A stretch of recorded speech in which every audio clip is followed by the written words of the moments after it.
Oh shit. Got the phone keys. It's back. Fucking lose these.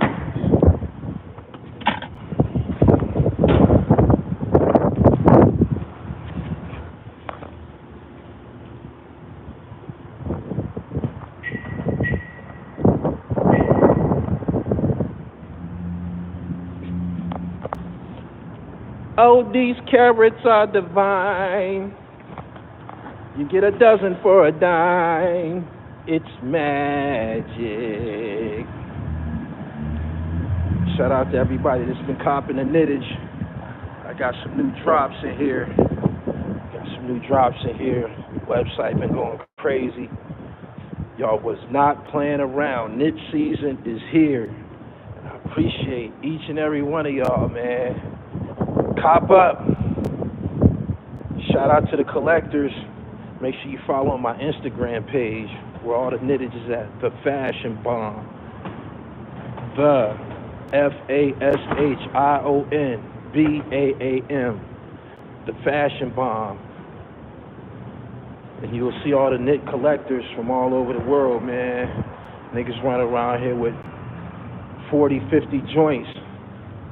Word up. Good morning. Seen niggas in the comments talking about the walk up. About, yo, every time he know whenever he get on the elevator it's gonna buffer. But he still do it. Eat that shit. Eat that buffing. Straight up. It's a procedure. You know how Mr. Rogers, he would start the show, he'd come in singing. He would come in singing, and then he would come in and take his sweater off, take his shoes off, put on another pair of shoes. It's all a part of the show, so get used to it. We're gonna talk about Buckshot. Y'all see the thumbnail of this video? Did y'all see the thumbnail? We about to have a party this morning. We is. So get ready. Who do you think will make it to the Super Bowl? That's another live stream, man. My plate is full this morning. I'm a Packers fan though.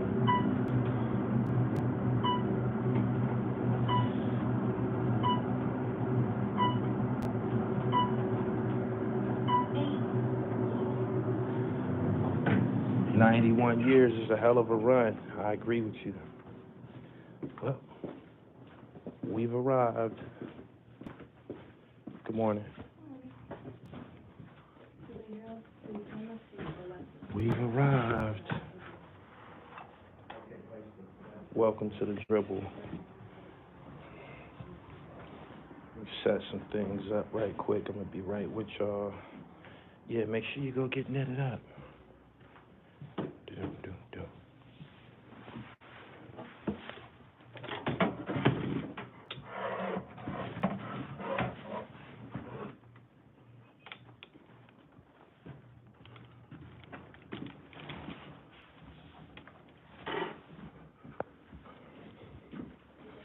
Make sure you go get knitted up.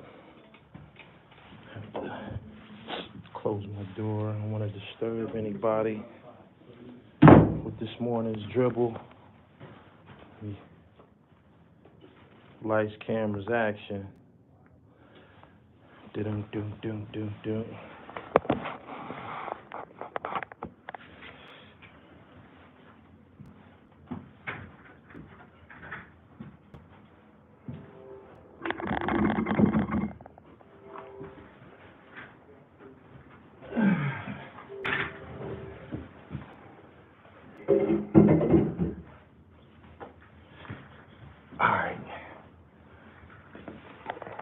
Good morning, dribblers. Rest in peace to the great Quincy Jones. If you follow me on Instagram, I posted Secret Garden. That's one of the songs that, in my generation, Quincy Jones was very well known for. I believe Quincy Jones was responsible for We Are the World. We Are the World. Yeah, I think he was responsible for that as well. Quincy discovered MJ's Human Nature. That's a classic beat. His his resume is too extensive to cite in one live stream. But he was 91 years old. He's from Chicago, and he was a maestro. I got some Quincy Jones album on vinyl. That's what's up. Tevin Campbell, definitely. I Rock, you laugh. He said Tut Tarantino Grea8Gawd. Let's get it on. Hold on.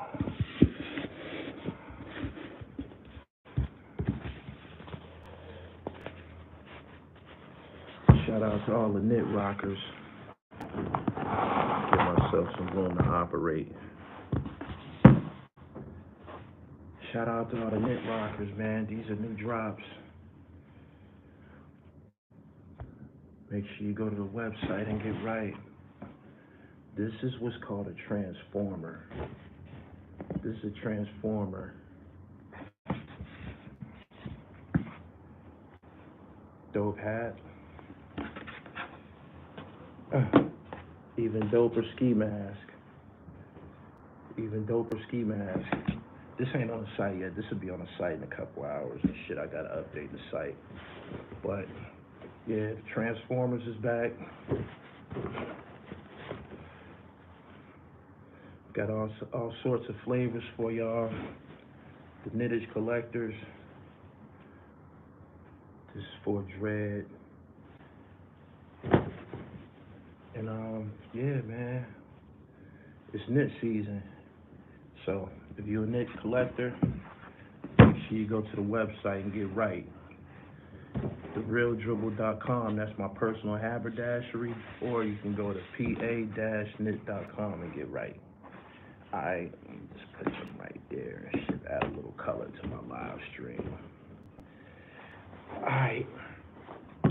Yeah, rest in peace to Quincy Jones. Quincy Jones will forever be tied, especially to Michael Jackson. He had a lot to do with Michael Jackson's career. I'm a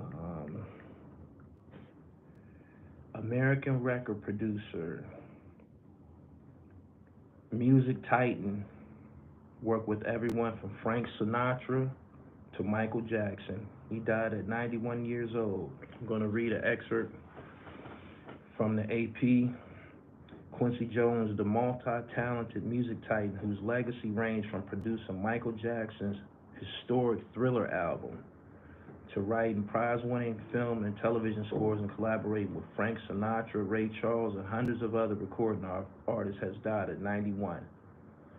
He died Sunday at his home in Bel Air section of Los Angeles, surrounded by his family. Jones was to have received an honorary Academy Award later this month. Tonight, with full but broken hearts, we must share the news of our father and brother Quincy Jones' passing, the family said in a statement. And although this is an incredible loss for our family, we celebrate the great life that he lived and know there will never be another like him. Jones rose from running with gangs on the south side of Chicago. Daryl Javon, I appreciate your super chat. To the very heights of show business, becoming one of the first black executives to thrive in Hollywood, amassing an extraordinary musical catalog that includes some of the richest moments of American rhythm and song. For years, it was unlikely to find a music lover who did not own at least one record with his name on it, or a leader in the entertainment industry and beyond who did not have some connections to him. Jones kept company with presidents, foreign leaders, movie stars, musicians, philanthropists, business leaders. He toured with Count Basie and Lionel Hampton. He arranged records for Frank Sinatra and Ella Fitzgerald. He composed the soundtracks for Roots and In the Heat of the Night. He organized President Bill Clinton's first inaugural celebration and oversaw the all-star recording of We Are the World in 1985, a charity record for the famine relief in Africa. Lionel Richie, who co-wrote We Are the World, was among the featured singers who would call Jones the master orchestra. In a career which began when records were still played on platters, turning at 78 RPM, top honors likely go to his productions with Michael Jackson's Off the Wall, Thriller, and Bad, whose albums were near universal in their style and appeal. Jones' versatility and imagination helped set off the explosive talents of Jackson as he transformed from the child star to the king of pop.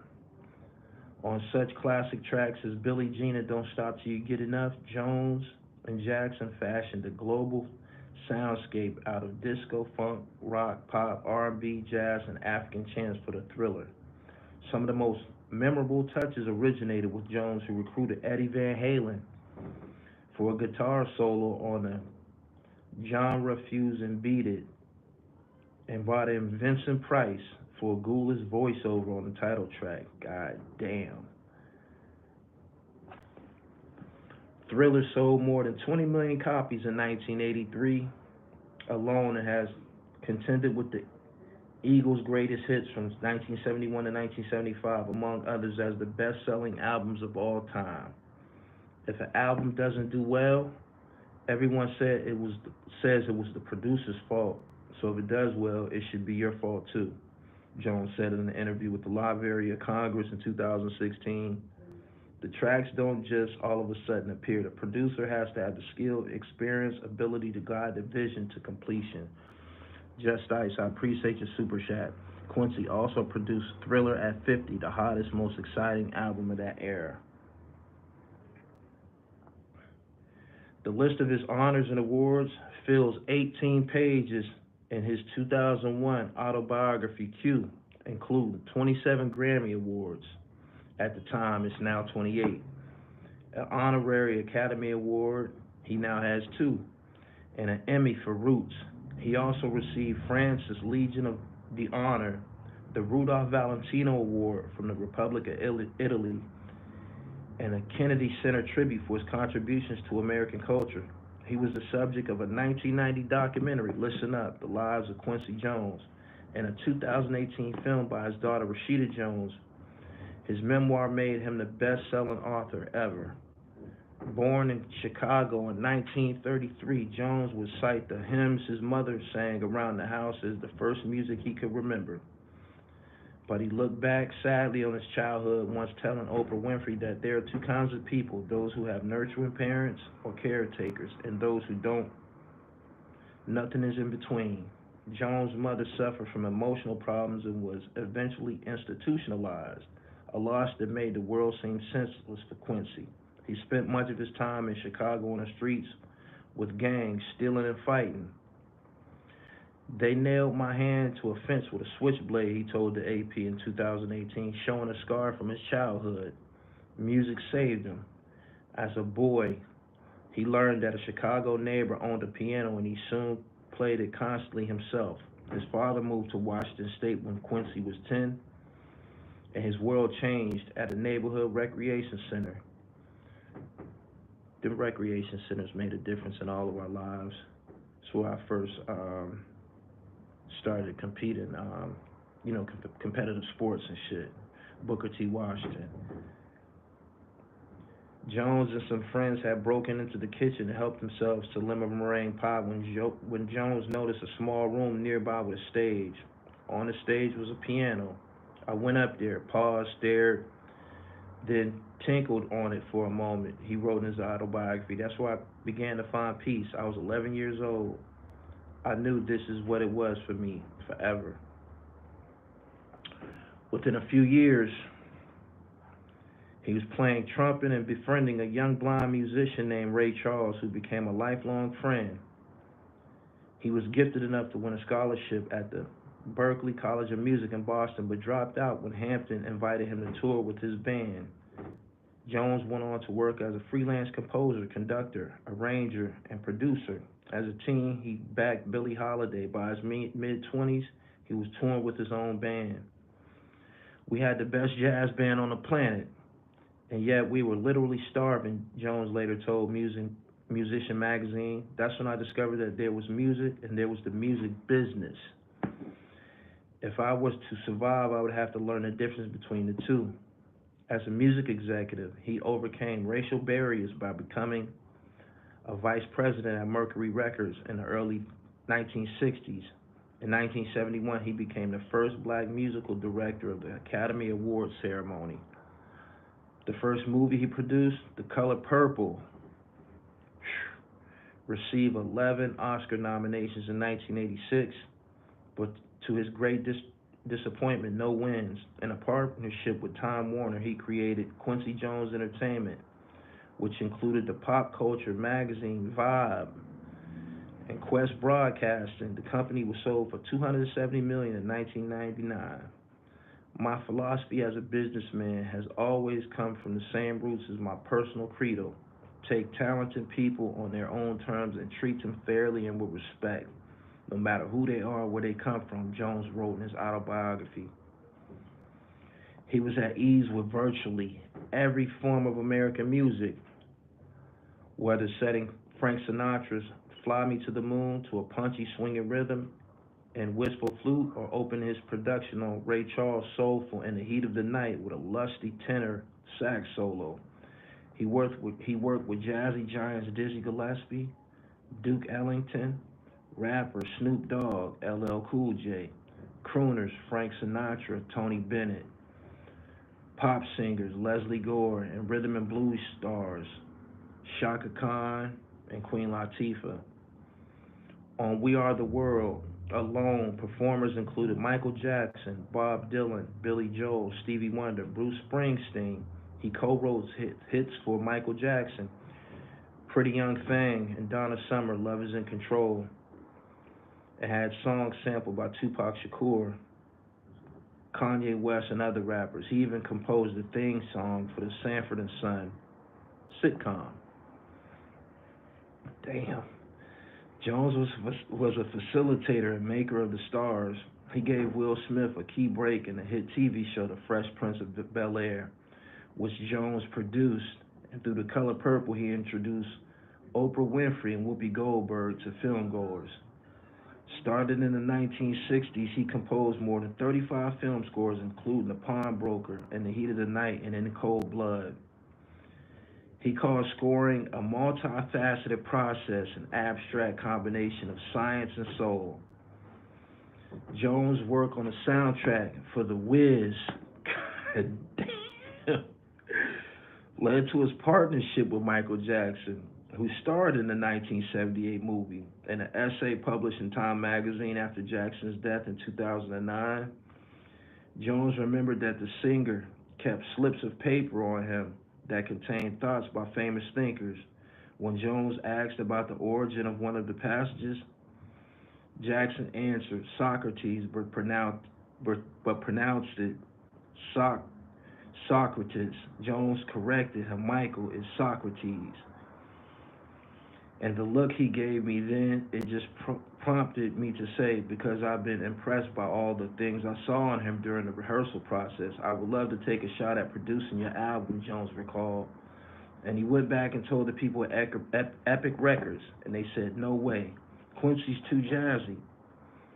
Michael was persistent, and he had his managers went back and said, Quincy's producing an album, and we proceeded to make Off the Wall.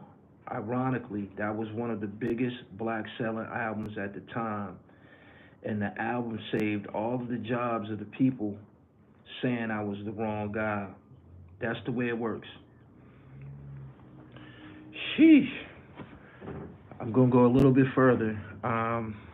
Tensions emerged after Jackson's death in 2013. Jones sued Michael Jackson's estate, claiming he was owed millions in royalties and production fees on some of the superstar's greatest hits. In a 2018 interview with New York Magazine, he called Jackson a Machiavellian as they come and alleged that he lifted material from others. Jones was hooked on work and play, and at times he suffered for it. He nearly died from a brain aneurysm in 1974 and became deeply depressed in the 1980s after The Color Purple was snubbed by Academy Award voters. He never received a competitive Oscar. A father of seven children by five mothers, Jones described himself as a dog who had countless lovers around the world. He was married 3 times. His wives include the actor Peggy Lipton. To me, loving a woman is one of the most natural, blissful, life-enhancing, and dare I say religious acts in the world. Along with Rashida, Jones is survived by daughters Jolie Jones, Levine, Rachel Jones, Martina Jones, Kadada Jones, who dated Tupac, and Kenya Kinsky Jones.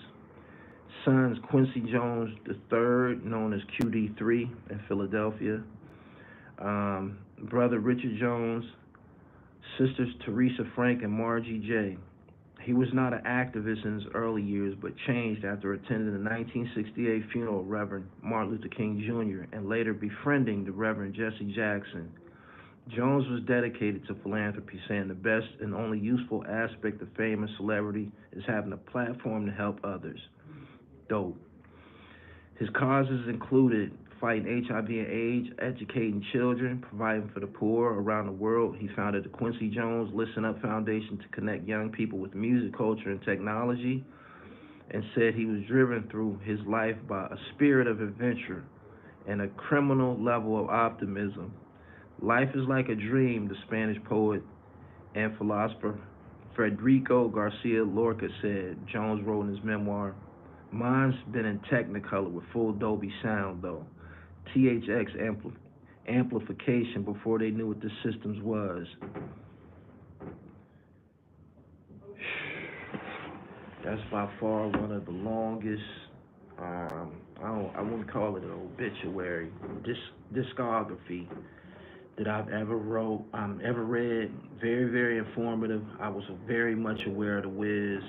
I knew about The Color Purple. I knew he had some type of relationship that was very, very serious and essential to Michael Jackson. Whenever you see Michael Jackson doing interviews, he always spoke about Quincy Jones. I just remember his voice always saying Quincy Jones. Quincy Jones' name was always in my house growing up. He was somebody that I identified with blackness, being pro-black. Everybody that's an entertainer, they don't have that identity, but he did emphatically. The Wiz to this day is probably in my top 3 movies ever. If you've never seen The Wiz, you gotta go see it. It's a very, very special film. Incredible film, man. I'm probably gonna watch it today. But again, rest in peace to the great Quincy Jones. Job well done, King. I just don't remember recall anybody black having had much of a contribution to music and entertainment. That was crazy. What I just read, that was crazy. He's partly responsible for Will Smith's career too. His name clearly pops up in the credits when you're watching The Fresh Prince of Bel-Air. I always noticed that too. Quincy Jones. Q was an undercover. D. Carroll, we not talking about that right now, my nigga. Like, why the fuck would you interject some shit like that? That ain't got nothing to do with music or accomplishments. The fuck, man? Like, you be some ignorant niggas on here, man. Like, use your fucking head, man. We giving this man his reverence right now and shit, man. Go ahead with that. Sheesh. LL Cool J show in the house. Yeah, man. What the fuck? He did San Francisco thing. All of the above. So, I'm probably gonna go watch a Quincy Jones documentary today and probably dedicate the rest of my day to reflecting and appreciating the musical maestro. He's gonna be terribly missed. The way that music is created now, we probably won't get another Quincy Jones, because a lot of things has to do with technology now, whereas he was actually dealing with live instruments and musicians. Again, just incredible. Everything I just read, I'm blown away by it. So, rest in peace to Quincy Jones, and I believe it's Quincy Jones is someone that you should introduce your children to. Children should know about Quincy Jones. There should be, you know how when Tupac died, they had curriculums about Tupac's poetry and shit like that in college. I feel that they should have a Quincy Jones curriculum, much deserving of there should be a whole thesaurus and education. I said thesaurus syllabus and education associated with Quincy Jones. So make sure y'all. He said he basically created all of Michael Jackson music. I can go on and on about him just off the top of my head, but I just read a lot of interesting facts. And again, I want to send my deepest condolences to his family. That funeral is gonna be off the chain. They probably gonna have to bury him in some place like the Staples Center or something like that. Crypto Arena. That's what they call the Staples Center now in Los Angeles. It's gonna require an arena. There's not a church in the world that'll be able to handle that. People from all over the world. That's gonna be just out of this world. Anyway, um, good morning, everybody. I came here to talk about a few things before I get started on my the second portion of my topic. Buckshot. There's a video that's viral right now. It's going around. I seen it Saturday. Yeah, I seen it Saturday. I don't be wanting to share that type of content or information on my platform. That's why I didn't mention it. I was disturbed to see him in that condition.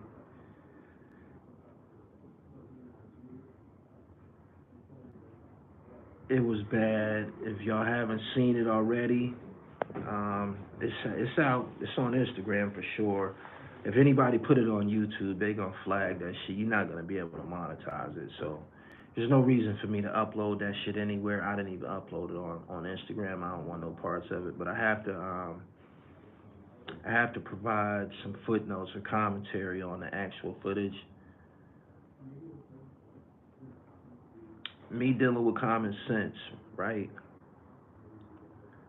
When you see somebody get served up like that, in my experiences or my understanding of life, there's only two things that you get it like that for. One is probably molesting a kid. I don't think that was it though. The second thing is money. It's money. Let me get your dumb ass the fuck out my chat, man. The second thing is money. Um, that would happen to him. That looked like a money ass whooping. It does. When you got a domestic thing, a person might put their hands on you or do something to you, but I don't think they'll try to. I don't think they'll take it to that extreme. Um, that looked like a money ass whooping. It did. That looked like a money ass whooping. When somebody beat on you like that, that looked like a money ass whooping, man. Like either you done fucked with somebody's package, fucked up a package, some shit like that, or you done misappropriated somebody's money. There's nothing else that I understand that'll get your ass served up like that. And the video that I saw, the person that was filming it, they was laughing at him and kind of like ridiculing him and shit like that. So there was no empathy associated with what happened to him. And when people get cold like that, it's probably for a reason. It's probably for a reason. We don't know what he did. Buckshot was a prominent MC down with the boot camp clique in the early 90s, mid 90s. He was once highly revered as a lyricist. been a long time since the boot camp clique has been it's been a long time since the boot camp clique has been relevant. Only one that I see still, getting busy like that is the Rock Ness Monster. Everybody else, not so much. I know they got a lot of questions as to what happened to their brother because he's a part of a collective and shit. He's a part of a collective.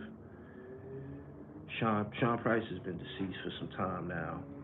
He said, I got to go see what you're talking about. You can't miss it. It's everywhere. And the caption, people keep using the same caption that Buckshot was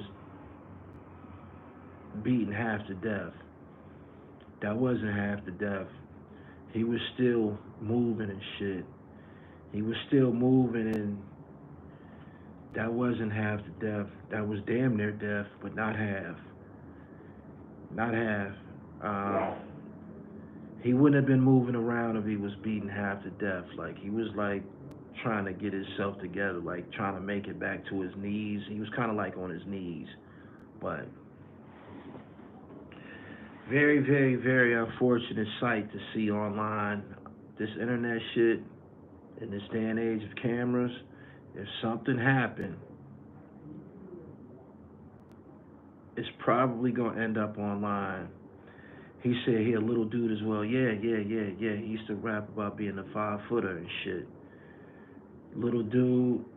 Again, when somebody that small get served like that, especially beating him all in his face, like he got the Martin Lawrence look. Like when Martin Lawrence was fighting Tommy Hearns, they just fucked him up. When you beating on somebody's face like that, you can kill them. So the person the person or persons that was responsible for that, they had to be very angry. And again, it seemed like in my day and time, niggas only get like that about money. Niggas only get like that about money, for real. So, yeah, and it was a Flatbush. But getting back to my topic, did y'all see that interview with this cat Tut Tarantino? Did y'all see the Tut Tarantino interview? My man said money and rape. That's what I said. Money and sexual assault or, molestation or some shit like that. Did y'all see this interview with this cat Tut Tarantino? Please tell me y'all. I couldn't watch the whole thing. I was like, after watching it for 5 minutes, you almost insulted. It's for real. It's really bad. Did y'all see it? It's being talked about online. It's a conversation piece right now. It's a reflection of mental health, in my opinion. It's a reflection of mental health, for real. He said he's a clown. He is a clown. And he reminds me of somebody. He said probably Pac Money. That's what I said, man. You owe somebody some money. Did y'all see this interview that I'm talking about, man?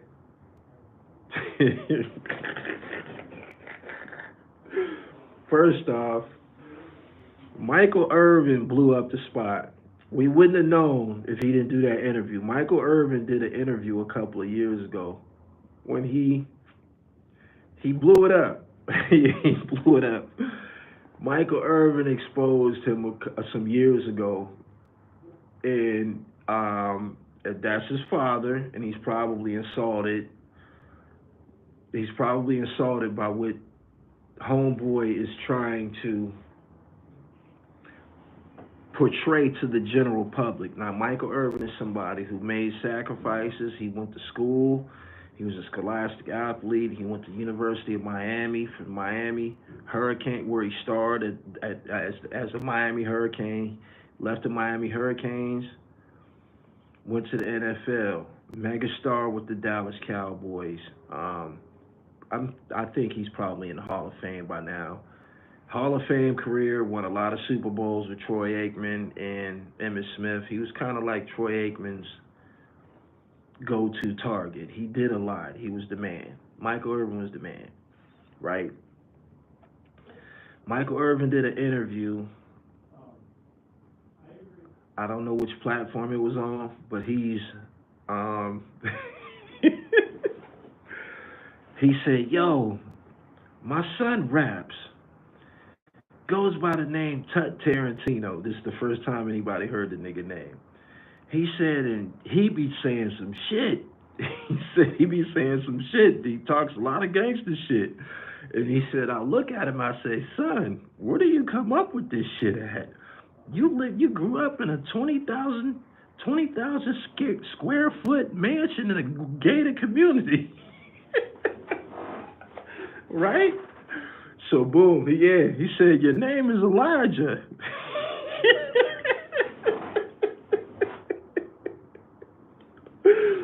And I remember the day that he said it. That I seen that interview. The day that he said, I remember. I immediately went online and looked up who Tut Tarantino was. So I seen it. I was like, okay, this the kid right here. He's doing drill music and shit. He talking about the ops and spinning the block and all of the space shit that come with all the bullshit. He talking about all the bullshit, right? And his father was saying how, man, for your 18th birthday, I brought you a brand new Audi and shit. And he showed pictures of him when he was a shorty. He was probably in his teens playing basketball on the property of the mansion and shit. So the type of music that Tut chooses to produce, the things that his father said, it probably killed him. Yeah, it killed him because he's talking about struggling and just glamorizing poverty and suffering. And I'm pretty sure he got a good education. Daryl Javon, I appreciate your super chat. He said, we called them studio gangsters back in the day. We're going to talk about studio gangsters in just a minute. Pretty sure this cat got a good education and shit like that. But anyway, he done an interview on somebody's platform. It's out right now. Just look up Tut Tarantino. It's hot. You'll find it right away because it's hot.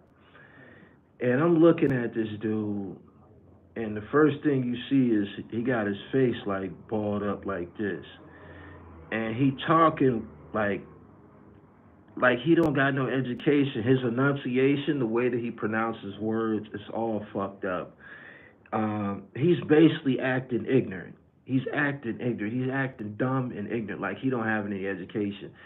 And it's people in the comments like, yo, why is he talking like he's from Florida?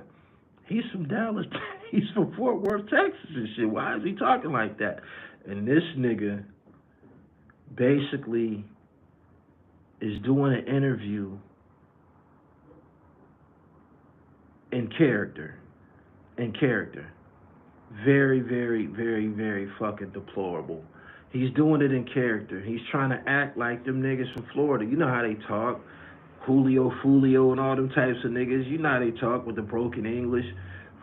Freddie from Making a Band. He's talking like them niggas. And he's from Texas, a whole nother region that you would have a whole different type of dialect. And I'm looking at this goofball. I'm saying to myself, man, why ain't you proud that you come from a regal lineage? You come from success. That's something to be proud about, in my opinion. That's something to be proud about. Like, if I had to, Ricky Schroeder, I don't know if any of y'all are old enough to remember a TV show back in the day called Silver Spoons. I know it's niggas in here old enough to remember Silver Spoons. Y'all remember Ricky Schroeder? Y'all remember Ricky Schroeder? Y'all remember that? Y'all remember that show? Y'all remember watching Silver Spoons, and as it's coming on, this little nigga, Ricky Schroeder, he's on a train. He's sitting on a train like a train conductor, but he's sitting on it. And the train is riding through his living room and shit like that. Y'all remember that shit? Y'all remember seeing that little nigga on that train? And I remember being a shorty like, damn, he got it made. He got all the toys. Could you imagine his Transformer collection? Could you imagine how many G.I. Joes this motherfucker had? His bikes, GTs, Mongooses, Skyways with mags and shit like that. Yeah, life-size video games. Everything that we wanted. He had that shit. We was watching that shit like, God damn. Right? And you got niggas who, because of their parents' success, was born into Ricky Schroder's reality. Born into Ricky Schroder's reality. That's this nigga Tut Tarantino. That's Tut Tarantino, right? Born into success. You know what I'm saying? He got a father that if Tut picked up a pen and pad and said, I'm about to write a business plan, he could turn around and go to his pops and skip the credit union, skip the credit score, skip the loan officer. He could skip all of that shit. He could turn around and take his big business plan to his father and say, Pops, I want to do this. And you know what his pop's going to do? He's probably going to help him bring that shit to life. Straight like that. But this cat want to rap. And I understand that. I understand being a fan of hip-hop music, right? I understand wanting to rap. It's been extremely glamorized in our communities and shit. There's nothing wrong with it. You feel me? But when you start writing raps and your subject matter is 100% fictitious, and not only that, it makes your father look bad. It makes your father look like he didn't do his job. That's a crime. That's where the red flags start popping up. You ain't shoot nobody. You ain't have to shoot nobody. You don't got no ops. Your closest neighbor probably, you don't have neighbors. Your closest neighbor probably live the distance of 2 football fields away and shit. You ain't got nothing going on. You dig? In regards to trying to create a rap about struggle and shit like that. You don't know what that's like, period. And this is what he did. This is who he is and shit. And he just did an interview and he was saying shit like, my pops was exaggerating. The mansion wasn't 20,000 square foot. It was about 15.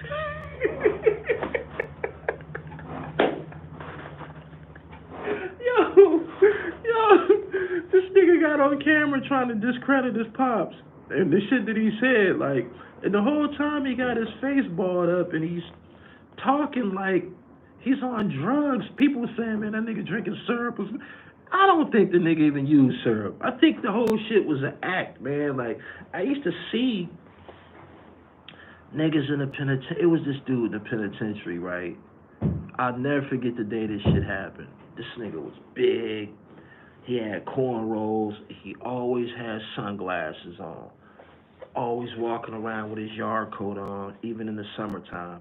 And that niggas to be walking around with their yard coats on, even in the summertime, they would say it's for a reason, not the season.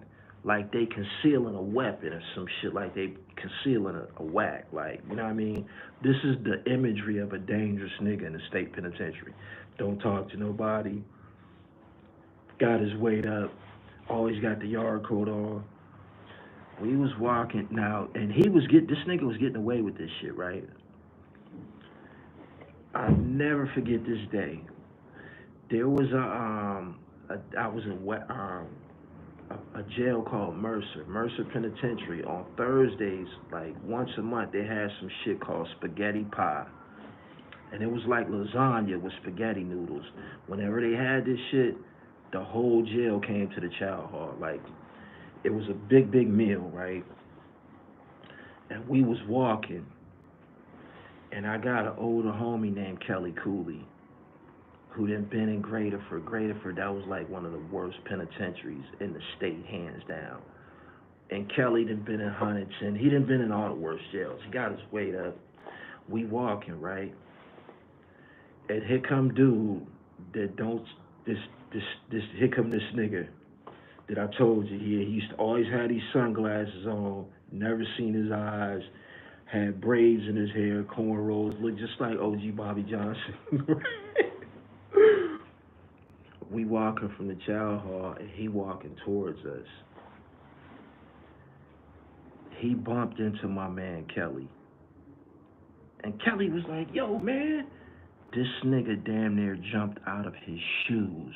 We never heard this nigga talk until this day. He was like, man, my fault, man.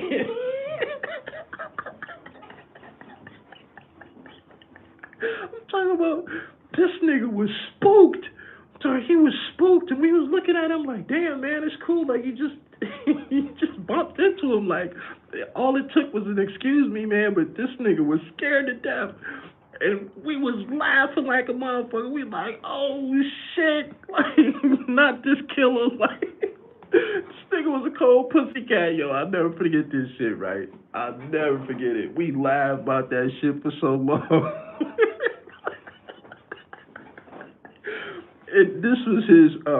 This is his act that he put together, probably because he was scared.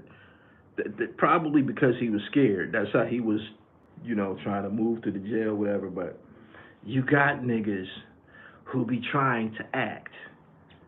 And Tut Tarantino is an actor. And when I seen him, and I watched parts of this interview, because I couldn't watch the whole thing, I said, this nigga remind me of somebody. And it hit me right away. Tut Tarantino and Grea8Gawd, Taj Mahal, is the exact same person. He's the exact same person. And yeah, I'm talking about your ass this morning, Taj. You know why? You had no business fucking with me. You dig? You have no business fucking with me. Out of all of these niggas in this music business or entertainment business, I ain't got no sense. It's documented. I ain't got no sense. The courts would tell you I don't have any sense. You feel me? I got certified as an adult. I went to jail at 16. I was buck fucking wild. You dig? And here we are, decades and decades later. My success has fashioned me and put me in a light where I'm a different person now. But you know what? I'm still a damn fool for real. You dig? I'm still a damn fool. And that's why when you did that monkey shit you did, that's why I went to the extent of exposing you. And that's how I found that picture of you. And I found your background. Had you never been playing with me, Taj, you would still be getting away with your CB4 act. You're not from Brownsville, Brooklyn. You're not. You never lived there. Ever. You feel me? You're from Iowa. I have your picture in this thumbnail right here. Anybody that's looking at this picture, know if you looked like that in high school, you was a nerd. You was a nerd. And there's nothing wrong with being a nerd, but there's a problem when you try to pass yourself off as something other than being a nerd, especially around us, especially around bad boys. You dig what I'm saying? Especially around bad boys. I was in some of the worst institutions imaginable for a kid before they said, man, this ain't even working for him. This ain't even working for him. And you tried to pass yourself off as being bad. You dig? Don't you know that we gotta wear this nigga's pussy? This ain't right. This smells like spoiled milk. This ain't right. You dig? And that's how I ended up finding out your background. You dig? I'm high profile enough, and I'm gonna go ahead and reveal to everybody how I busted you.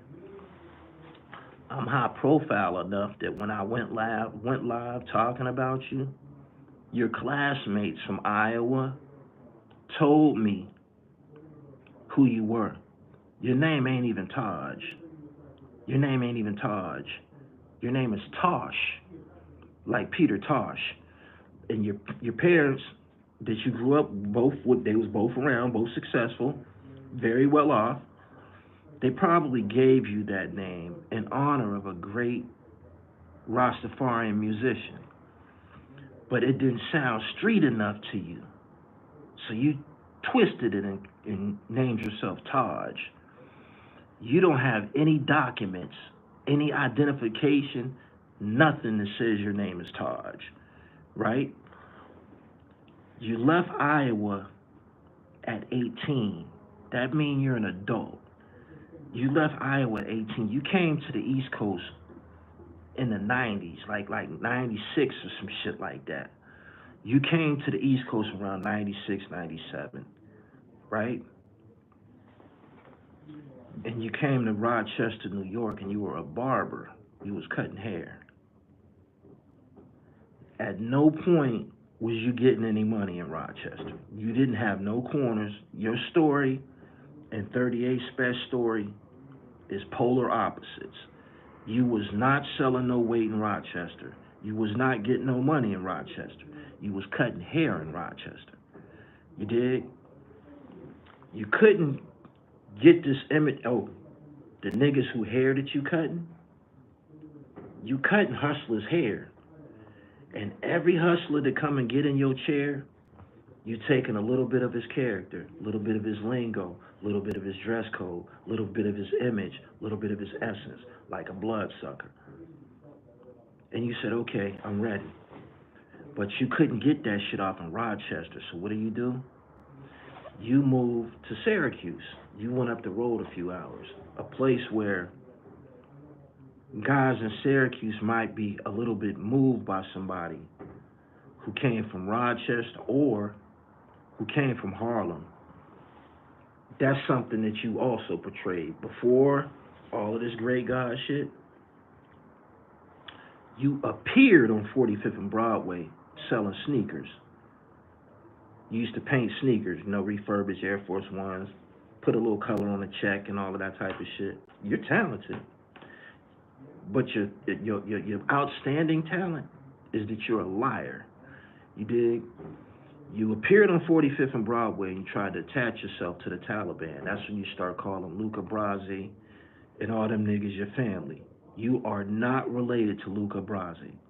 You are not related to Luca Brasi. You've been telling people that for a long time. But you was doing this when 45th and Broadway and the Diplomats was popping. When that period passed, you looked around the room and you needed some place to go. Thump Mendoza, somebody who had street credibility out of Syracuse, he ended up getting killed. You needed some place to go to reinvent yourself. You started out calling yourself Designer God, implying that all them fake ass clothes that you be wearing is real. Nobody paid no attention to you. All of a sudden, there's a new sound, a new manifestation of hip-hop music on the East Coast. One of the curators was Rock Marcy. He's becoming a big deal. You did everything in your power to attach yourself to him. You know why? You couldn't go to the Trust Gang. You couldn't fuck with Special them. And for some reason in your mind, you think you in competition with the Griselda niggas from Buffalo and shit. So you couldn't be a part of that. You couldn't be a part of nothing that's going on in upstate New York. So what do? You attach yourself to Rock Marcy. But you needed something to tell him about your background. Rock Marcy and Knowledge, they from Long Island. So they don't really have no extreme way of knowing the truth about you. You dig? So what do you tell him? What do you tell him about your background? You told them niggas that you was from Brownsville, Brooklyn. You told them niggas that you was from Brownsville, Brooklyn. Brownsville is a place that has a reputation for gangster shit. Mike Tyson is from there, Riddick Bowe is from there, Shannon Briggs is from there, just to name a few. But Brownsville niggas get busy. And what you did was, You said, that's the identity I'm gonna go with. You went as far as making up an address that you lived at. And you never ever lived in Brownsville. You never ever struggled. You never ever lived in any poverty or nothing. You just like this nigga Tut Tarantino. You just like, when I seen Tut Tarantino, I said, this is fucking Taj Mahal. Pardon me. Tosh Smith. Tosh Smith. What's up, Gully? I saw you in the movie. Thank you. Hope you enjoyed it. Tosh Smith. And I said, damn, this has got to stop. This has got to stop. People who was born into success should be happy that their families went about making sacrifices that would improve their lives, that would help them move to better environments, better neighborhoods, into a better school system where you get a better education. There's no reason that you should try to lie about that, to be a part of ghetto, struggle, gangster, drug kingpin, all of this shit that you made up in your mind and shit. You dig? And all you do is steal. One thing about people that come from the ghetto, the streets, we very, very ingenious. We blessed with ingenuity and creativity. We can come up with some shit and make it flavorful. Same way I came up with PA Knit out of nowhere. Forced into being creative. It's called improvising, using improvised provisions. You dig? People who never had to struggle and shit like that. Magmall, thank you. I appreciate you, Magmall. We've able to create something out of nothing. And you ain't never had to struggle, so you never had to use your mind to create something out of nothing. So what you do is you lie and you steal and you fabricate. That's what you do. Like you stole that name, Grea8Gawd. When 50 Cent, the real 50 Cent, took on the name of 50 Cent, he told us where he got the name from. He told us where he got the name from. He said, I'm named after a gangster from Brooklyn. You got other people who took on Al Capone's name. You know what I'm saying? Tony Montana. Ain't none of these guys black. 50 Cent said, I named myself after a black gangster from Brooklyn. Instead of you saying that you stole that name from a gangster from Brooklyn, instead of you saying that you stole that Grea8Gawd name from a gangster from Brooklyn, you told everybody you got that name because you was raised in the 5% nation of gods and earths. And whenever you would recite your lessons, they would say, that's Grea8Gawd, that's Grea8Gawd. You dig? You stole that brick that you sell that CD with, you stole that from Pusha T. That's still on Pusha T's website to this very day. Pusha T was the first to sell an actual brick with music contained in it. You stole that and start running around doing it. You dig? And before you know it, you done did a bunch of interviews explaining to people this new background that you have. Lying. It's all online. When you was Taj Mahal, you told us one story. You turned to Grea8Gawd and all of a sudden you from Brownsville, Brooklyn. But you're really from Iowa and lived there until you an adult. How the fuck can you claim another city after you live someplace from a child to an adult?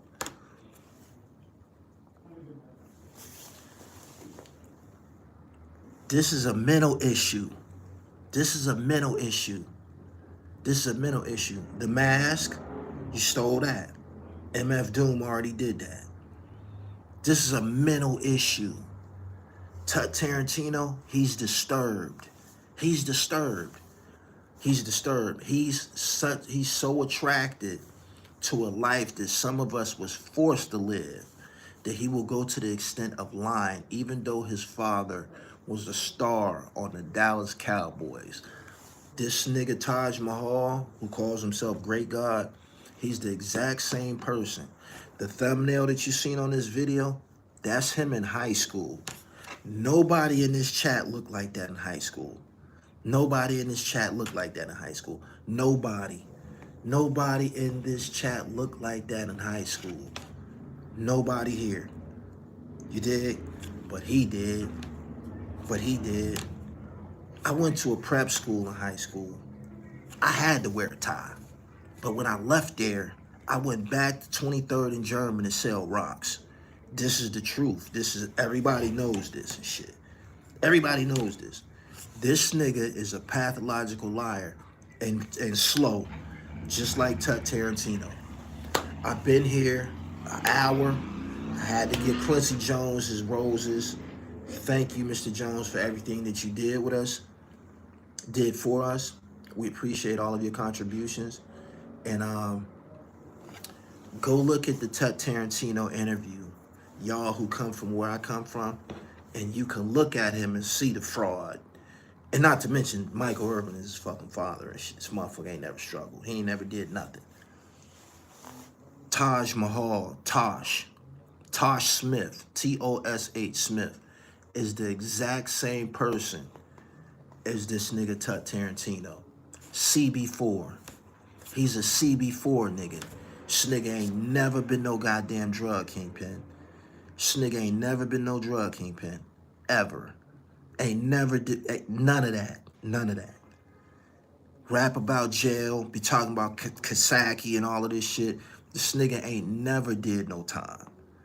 But he rap about it and shit. He rap about it. He rap about it. You did? That's a goddamn shame. It's a goddamn shame. That's all I have. Appreciate everybody for coming through here. I'm going to be on a Dribble podcast later on. Make sure you tune in. Super chatters, I appreciate y'all. Y'all have a wonderful day. PA-knit.com, PA-knit.com, or you can go to the realdribble.com and look at these beauties. Look at these. Go to the realdribble.com. I got 160 styles over there. I got sweatsuits, I got t-shirts, got all types of fly shit. Book on my life. I'm out of here. Y'all have a wonderful afternoon. Peace.